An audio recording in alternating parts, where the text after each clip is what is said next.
Good morning. I believe that for most of you is your morning. Maybe some of you are in my part of the world. It's good evening to you, or maybe good afternoon. So something that is amazing about working in global programs is that we always cover all time zones. For me, is the evening of Thursday night, but I know for many of you might be the morning of Friday. So welcome. Thank you so much for your time today. My name is Camino de Paz. I'm the Assistant Dean of Global Network Programs at Yale School of Management. And I'm here today to talk to you about our Master of Advanced Management. This is a one-year degree program targeting MBA graduates from around the world. So you do have to have an MBA degree in order to join our MAM program. I would like to let you know that this webinar is being recorded, and we're going to be posting the recording also on our website afterwards if you want to kind of review any part of this. And you have many other webinars and student panels and alumni panels, everything on our website. My colleague Elena is on the back end, and she's going to be putting on the chat also our digital brochure. Everything on the brochure is also on the website, but more information for you to look at should you be interested in the program. So I'm gonna start with my slides. And the first thing that I wanna share with you is our class. So our current class of 2024, we have 49 MBA graduates. They come from 19 countries of citizenship. 96 are international passport holders. They represent 27 MBA schools. Out of those 27, 14 are GNAM schools, Global Network for Advanced Management schools. The average age is 31 years old, 35% women. We would love to bring this percentage up, but we know that as we advance in our career, life gets more complicated and women tend to not continue their education, but we would really, really like to bring this percentage up to at least 50%. 94% speak two or more languages, and the average work experience is 7 years. I would like to say that the average age is 31 years old, but there's a very big range. So those students coming from India, for example, they tend to be younger because they do their MBA very early on, while those students coming from Africa, countries in Africa, like Nigeria or Ghana, they tend to be older because they usually do an executive MBA, which is a program that most people do there, and they do it while working, so they tend to be older. So the average is not really a good reference point because we have everything from 25, 26, all the way to 40 years old. Something that I like to mention is that the program is 1 year. Starting in mid-August this year, the class or the orientation starts on August 12th, and then running until mid-May. Mid-May is our graduation. So again, this is our profile of the class of 2024. So over the years, the program started back in 2013. That's when we graduated our first class. We have had students from 70 countries on 6 continents. So great representation from all over the world. It's a truly global program, not only because our students come from all these many countries, but they also have, for the most part, experience working in countries other than their own or studying abroad. So they're truly global talent. They're not just international talent, they're truly global because they have had a lot of exposure. I'd like to talk to you a little bit about our portfolio of programs. So if you decide to attend our MAM program, who will be on campus with you? So the first people that you will find that these are people you're going to be engaging in a lot because you're going to be sharing many classes with them are our full-time MBA students. This is a 2-year degree program, and the first year is the core and the second year is the electives. So you will be having a lot of classes with the second year MBAs, and not only classes, but all the recruitment process will happen with our second year MBAs, and our career development office work with MAMs and second year MBAs all together. Part of this program is our Silver Scholars Program. This is a niche program which is targeting very exceptional undergraduate students who come to us directly from college. Again, they're brilliant and they are a very small percentage of the class. They come, do the first year with us, then they go work for 1 or up to 3 years, and then they return and do the second year of the MBA back at SOM. The second group of students are our MBA for executives. These are the students that you're probably going to interact with the least, because they come to class every other weekend, Fridays and Saturdays, and you are going to be attending classes Monday through Thursdays. I'm gonna be talking about scheduling later, but Fridays are the days that you don't have classes. They are reserved for other activities, and I'll talk about this later. Then it's you, Master of Advanced Management.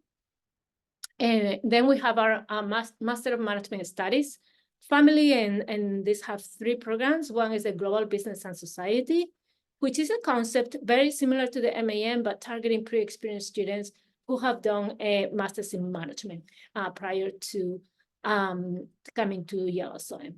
The Masters in Management are very popular in Europe and in Asia as well, less common in the Americas. Then we have our Asset Management program, which is also for pre-experienced students and very focused on clearly finance and asset management. And then a very small program on systemic risk, who targets central bankers. And we work directly with central banks around the world. They send their employees to us, and then they return to the central bank.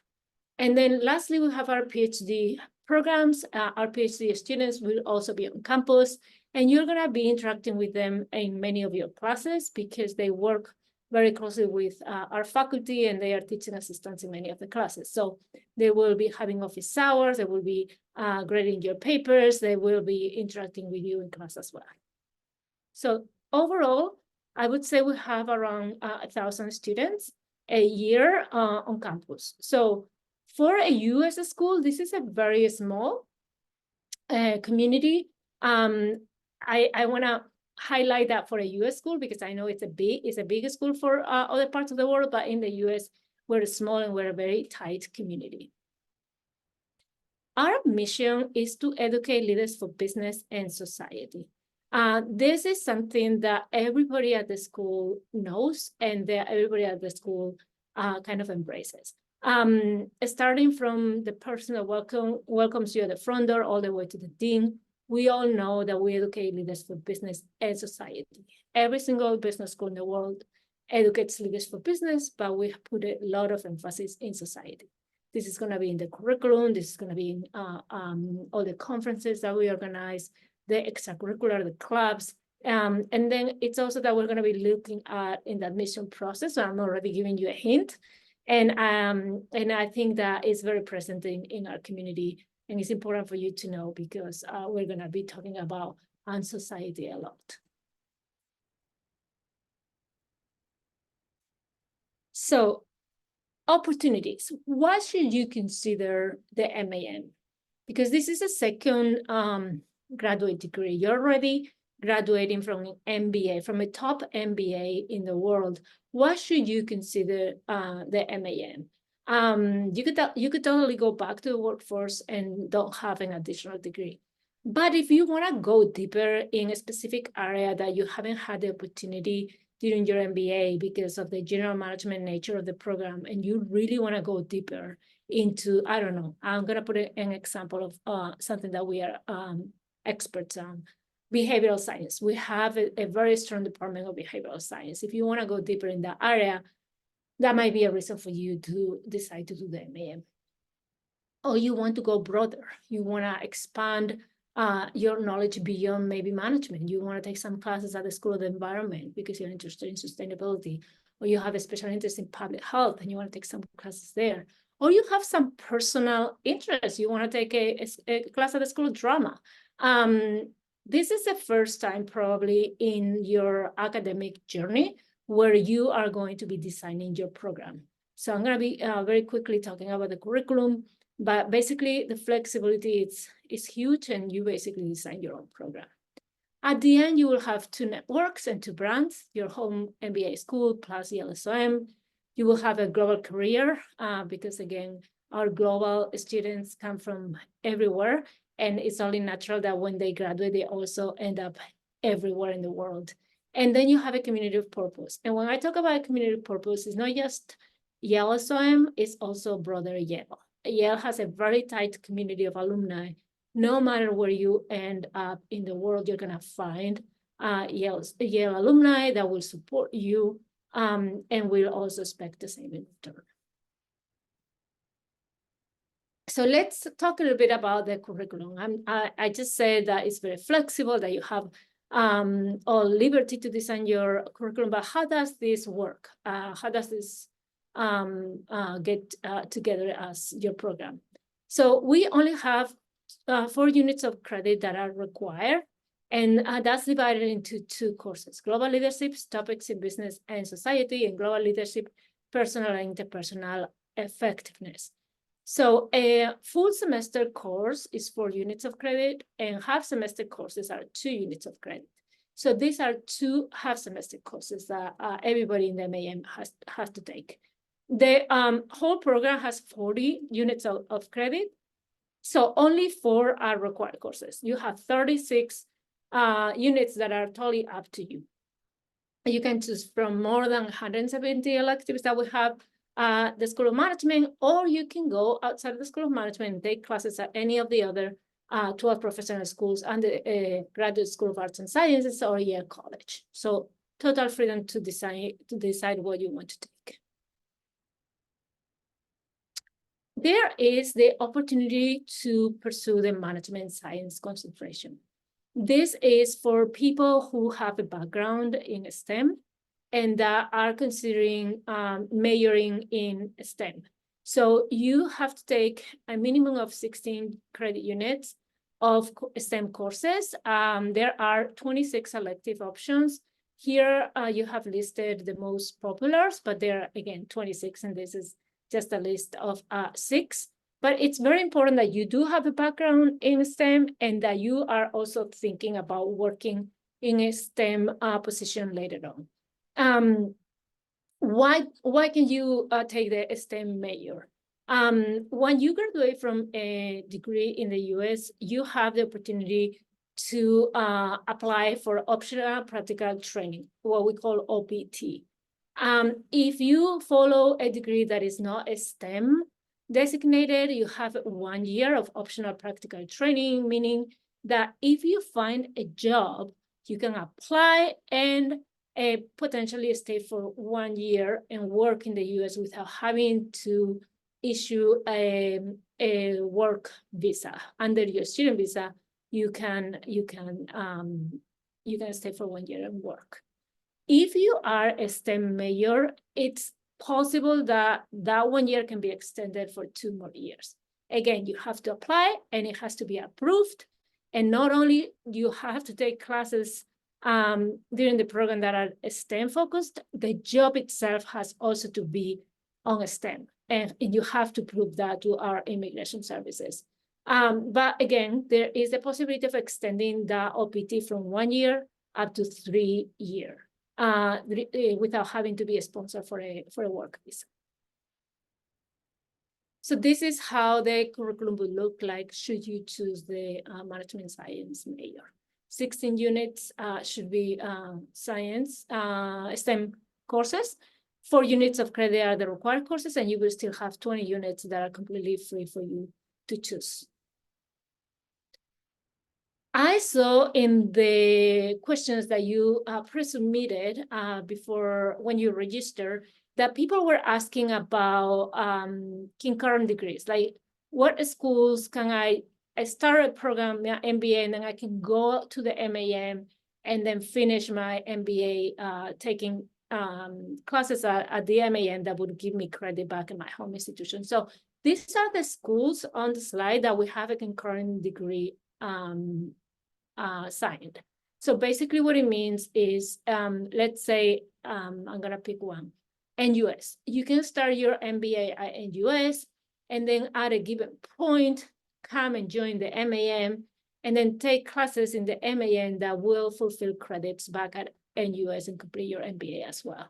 We don't give credit to classes taken elsewhere, but these schools would give credit to classes taken at SOM in the MAM program.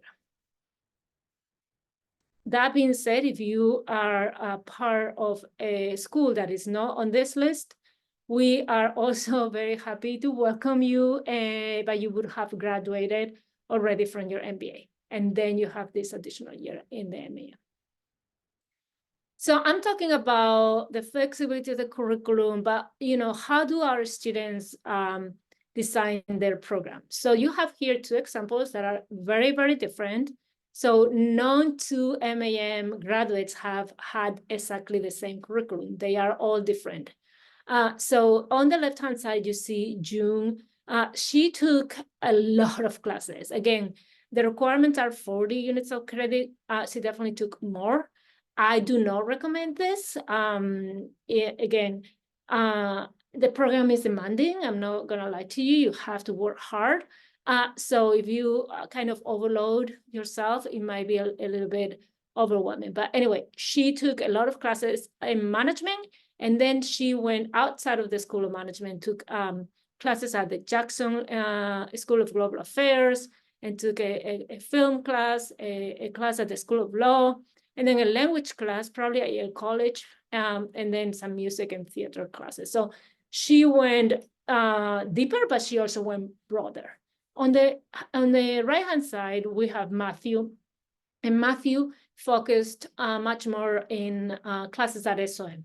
So he took a few classes that are management related, and then he really, really, really wanted to focus in finance and took a lot of classes in finance. And then probably he was interested in art and took this class of entrepreneurship in the art market. But that's probably for personal reasons, which I very much recommend. I think that is very healthy and very good that you take a class for yourself, because again, you are free to design your curriculum, and it's great that you choose classes that are going to help you professionally in the future, but I think it's also very healthy to take a class that you will enjoy for yourself. So I did mention before that classes run Monday through Thursday. So Fridays are the days that everything else happened. So it's a very, very, very busy day. So don't think that is a day everybody has off. There's so much going on campus on Fridays. So all the clubs organize activities on Fridays. We also have conferences at SOM and outside of SOM. We have case competitions, everything also on Friday. And then we have a lot of activities. On the lower row in the pictures in the slide, you can see on the left, this is a picture taken for Friendsgiving. So in the US, one of our famous traditions is Thanksgiving. So the week prior, before the students go on break, we organize a big seated dinner at SOM, and we invite everybody. When I mean everybody, it's not just the students, family, partners, friends, and it's a seated dinner where we give thanks to each other for everything that we have. And it's one of the best days at SOM. It's a really, really great event that students really appreciate. Then we also have our orientation. I didn't mention that for this year, we will start in August 12th. That's when we kick off orientation, and there are a lot of activities, and a lot has to do with creating team bonding, team leadership. So you will be outside doing a lot of team building exercises. And then the last picture at the bottom on the right-hand side, it's a closing bell. So every Thursday night, there is a big event, which celebrates the end of the class week, and there's always a theme. So in this picture, I think it was when students were basically promoting their countries, their culture, their food, and they just bring food that are typical from the countries, and then you just go around and then just taste everything. And people are very proud of showcasing their cuisine from the different countries. We also are located in between Boston and New York. So that means that a lot of high-level speakers go through New Haven, one way or the other. And they are also very much connected to Yale. So we do have a lot of speakers coming on campus. You can see on the slide, we have Stella McCartney, world-renowned fashion designer. She is being interviewed here by Indra Nui, who is an alum of Yale SOM and former chief executive officer of PepsiCo. Then we have Janet Yellen, Secretary of the Treasury and former chairman of the Board of Governors of the Federal Reserve System, and is being interviewed here by Andrew Metrick, one of our finance professors. And the last one is my favorite. So Nana Addo Dankwa Akufo-Addo was the president of the Republic of Ghana and came and gave a talk at SOM. One of our MAM students, Rahina Garba, from Ghana as well, was the host. So actually, she got to meet the president of her country at SOM and welcome him with a gift in the name of all of us. So it was a very special event, and Rahina was over the moon to have this opportunity and this experience. So Yale is so much more than just Yale SOM. So if you get to visit us or go online and see our building, I think at the beginning of my slides, you could see that our building is a glass building, very modern, but the university has a lot of history and a lot of beautiful buildings and beautiful spaces. My favorite, the libraries. You do have to go to the Sterling Library. So basically, you have here a few pictures of our campus. And what I'm gonna try to say here is don't just stay at Yale SOM, walk around, find your favorite spot, a place that you like to go and relax, or a place that you like to go and study and find and explore the campus, because there's so much beauty around us that you definitely have to make the most. You are gonna be a Yale student, not just Yale SOM students, and you should definitely make the most out of it. A question that comes up often is, where do MAMs end up? They end up in all over the world, and I'm going to be very clear and open, because I know that a lot of people think that if they come to the MAM, they can then stay and work in the US, and that is potentially possible through OPT, but it's not a guarantee. You need to find a job in time to apply for OPT. Your OPT has to be approved. So this is not a given, and nobody should consider doing this program just to stay and work in the US. That being said, our students get placed at very good companies and very good positions all around the world. And these are some of the firms that are recurring hiring companies in our program. So let me talk now a little bit about the application process. The application process happens online. So you are not, at no point you have to come to New Haven. Everything happens online. So you go into our website or through one of our newsletters, and you just click on the Apply Now button, and you basically are prompted to our application. We are going to be asking you for a lot of information. The first thing is you will have to write 3 essays. They are not very long, between 250, 300 words, no more than that. And these essays, we're going to be looking at different things. The first one, we want to fully understand why you want to do the MAM. And we have to see that there is a goal that will be achieved with the program, and that you have done your research, that you have looked into the program, that you have put some thought into it. Also that you're aligned with our mission, and that you're going to be a good fit for the school. So, and again, I'm going to give you a hint. Nobody should put on the essay that they want to come to Yale SOM because of the reputation of the school, and it's an Ivy League school, and I want to have that on my resume. That's a very bad answer. That's not going to get you very far in the application process. So please look at the program, do some research about the classes, the clubs, the extracurriculars. How do you want to spend this year, and what is your program going to look like, and how is the program going to help you in your future professional goals? That's what we're looking for. Also, we're trying to get to know you as a person. You are going to be a Yale SOM graduate for life. We want to make sure that you are a good ambassador, that we really would like to have you representing us for the rest of your career. We're going to ask you for your resume. We're going to ask you for transcripts from all your academic background, undergrad, if you have any other master's degree, and then definitely your MBA. I know that many of you are probably now doing your MBA, so you don't have a complete transcript. That's okay. Just please submit whatever you have until the point of submitting your application. We are going to be requesting a GMAT or GRE score. This cannot be waived, and we don't accept the executive assessment. It has to be GMAT or GRE. What we are flexible is with the expiration date. So if your score has expired, we will still accept it if this is the score that you submitted at your MBA school. So again, GMAT or GRE are required, but do not worry about the expiration date, and the executive assessment is not accepted. Then we're going to need a letter of recommendation that has to come from a professional source. So please do not submit a letter from a professor.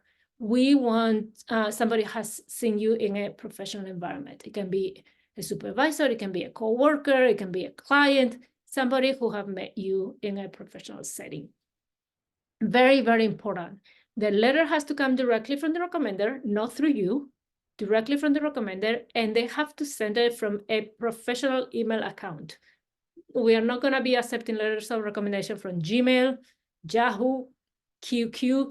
Has to come from a professional email address. If the recommender is no longer working at the company where you met them, that is okay, as long as it comes from the current company they're working at. Then we're going to need a letter of support from your dean or director at your MBA school. You should ask your MBA program manager, and they should know who is the person that basically writes these letters. But if you don't know, or you don't find the right person at your school, please let us know, because we do know who we work with at those schools, especially if they're GNAM schools. If you're coming from a non-GNAM school, it would be somebody who have met you as a student. What we're looking for here is not your performance in the program, not somebody that gives us your GPA, because that we have already. We have already asked you for your transcript. What we're looking here is for somebody who have met you during the program, and they can support your candidacy. They think that you're a good ambassador of their school, and they support your application to our program. Then you have to pay our application fee, which is $95, and then you're prompted into our video questions. This is something that people get really nervous about, and you should not. They don't need any prior preparation. You just have to be relaxed, and then you connect, and then one of us shows up on screen, poses a question. You have, I believe it's 1 minute or 1 minute and a half to think about your response, and then the camera goes on, and you have another minute and a half or so to answer. The questions rotate, so don't ask your friends, oh, where are the questions? Because you might get different questions. We do have a lot of questions that are randomly assigned to each candidate. Again, they don't need preparation, and there are no right or wrong answers. We just want two things. We want to assess your level of English, for those of you that are not native speakers, because we are not going to be requesting an English test. So this is a good way for us to test your English. And also we want to see how you think on your feet. Like, you get a question, you have a little bit of time to think about your response, and then how well you articulate your response and your ideas, how well you connect the ideas and you answer the prompt. So as simple as that. It gives a lot of information about the person beyond what's written in a piece of paper or on the online application. So it's nice to put a face to a name and see how you elaborate on your answers. And then after you submit everything, we read and read and read, and then we select candidates for interviews. So not everybody gets an invitation for an interview. We decide which candidates we want to move forward for an interview. In terms of application deadlines, we are now in round 3. So round 3 is April 9th. That's our deadline. We treat candidates equally in each of the rounds. I get a lot of times the question, oh, are there spots left for the round 3? Do you still have budget for scholarships? The answer is yes to everything. So if we get good candidates, we will never turn them away because the class is full or because we don't have a budget. So we have flexibility and we reserve spots and scholarship budget for each round. So please don't be dissuaded because it's the last round, because you have as much opportunity of being accepted as in any previous round. If you are considering the program not for this coming year, but the year after, so what would be our class of 2026, the dates will be very similar. We always have a round at the beginning of January, one towards the end of February, and then one early April. So they might not be the 4th, the 21st, and the 9th, but it will be close enough to this date. So this can give you like an idea of what the dates would be like for next year. Now the most difficult slide, which is talking about cost. And before I go into this, I really, and I mean it, I didn't say it, I'm from Spain. So I know that this tuition, this price tag is extremely expensive. I don't want anybody to not apply because of the cost. I'm going to be talking about funding options. We work with you. And if we really want to have you in the program, we really make our best effort to make this possible for you. So the tuition is $82,700 US, and then living expenses. This is the amount that immigration services will ask you to prove that you have into your account to actually be able to support yourself while you're in the US. So this is all the amount, but we do have funding options. The first one is international student loans. We have an agreement with Quorum, and they give international loans to our students. I also really recommend you to look for loans in your home countries, because many times the interest rates are much better than with these international providers. Then we do have scholarships, and I'm going to go into that in a minute. And then we have on-campus student employment opportunities. You can work, I believe it's 10 hours a week on campus. And of course, this is not going to help you with the tuition, but it can help you a little bit with the living expenses. Something else on living expenses. This is the amount that the US government will ask you to prove that you have, but you don't need to spend all this money. You can decide what lifestyle you want to have. Of course, if you rent an apartment for yourself that is in a very nice location, and you go to Whole Foods to do your groceries, that your living expenses might be higher than somebody that is sharing an apartment. And so there's flexibility there. I guess that's what I want to say. And then scholarships. Every candidate, all admitted candidates are automatically considered for merit scholarships. You don't need to do anything else. We assess you, we compare you with a pool of candidates that we are assessing in that round. And then when you get the admission to the program, you are automatically communicated whether you have gotten a merit scholarship or not. I get the question all the time about amounts. So usually for merit, we go from 10K all the way up to half tuition for very extraordinary candidates. So that is our merit, from $10,000 all the way to half tuition. Again, you don't need to present anything else. Then, once you're admitted, if you have more need, you can apply for need-aware scholarships. You have, I believe it's 2 weeks to fill the forms. They will be on your admitted student portal, and you have 2 weeks. They will ask you for all your finances, a lot of documents, and that information goes directly to our financial aid office, which will assess your need, and then they will come back to you with a final award. The final award will be comprised of both merit and need altogether. And then with that information, you make your decision about enrolling or not in the program. Okay, so I've done a lot of talking. I hope everything was clear, but I'm sure you might have questions. So please put them in the chat. I'm very happy, sorry, in the chat, in the Q&A. Put them in the Q&A, and I would be happy to answer any questions that you might have. Important, our website, you have here a QR code that gives you access directly to our website, or underneath som.yale.edu/programs/MAM. And then also very important, our email address, which is advanced.management@yale.edu. This is our inbox. All the team is behind this inbox. So if you have personal questions that you don't want to ask here in front of everybody, you can definitely shoot us an email, and in the next 24 to 48 hours, you will receive a response from our team. So now I am just gonna go and try to answer questions. This is a full-time program. Yes, it is a full-time program, so you cannot work while you're studying. It's a full-time in-person program, so you will not be able to work, and it's not hybrid, it's not online.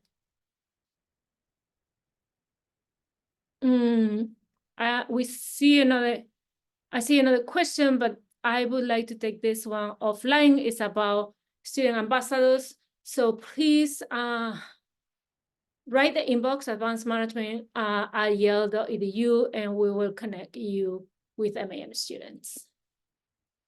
A good question about minimum GRE or GMAT. This is also, I should have addressed this because this question comes up all the time. We do not have a minimum GRE or GMAT score. So we follow a holistic process when we assess candidates.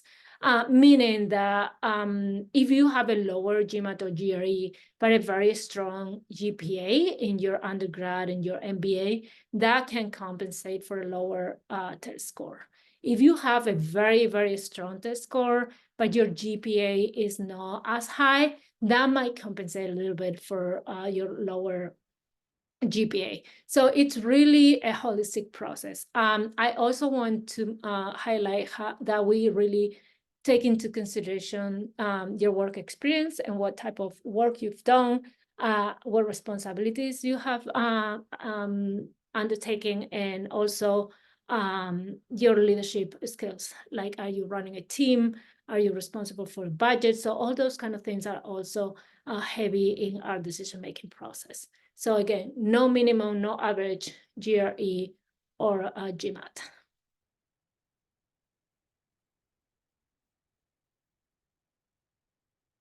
Any other questions? Please feel free to put them in the Q&A. Again, we do have admission ambassadors. If you go to our website, I strongly recommend that you reach out to them. They're usually very responsive. If they don't respond, please write to us, as I was advising this candidate, to advancedmanagement@yale.edu. And we will make sure to put you in touch with one of our admission ambassadors, which are students that are currently in the program. Right now, they're on a spring break, so that's why they might not be answering as much, because they are probably away, but they're usually very good. I also recommend you that in our website, that you watch our webinars. Of course, not this info session because that would be repetitive, but we have had a student panel and an alumni panel. And I think that hearing from students who were in your shoes not that long ago can be extremely helpful as you navigate this process of deciding if this is the right program for you. Any additional questions? Okay. I think that's all that we have for today, and I don't want to keep anybody. It's either very early in your morning or late in your evening. So thank you so much for taking time out of your busy schedules to be with me tonight and this morning. And I really, really hope that you decide to apply to the program. Ideally, in this round 3, I would love to read your application. And if not, next year. Again, any additional questions, write to us in advancemanagement@yale.edu. Thank you so much and enjoy the rest of your day. Bye.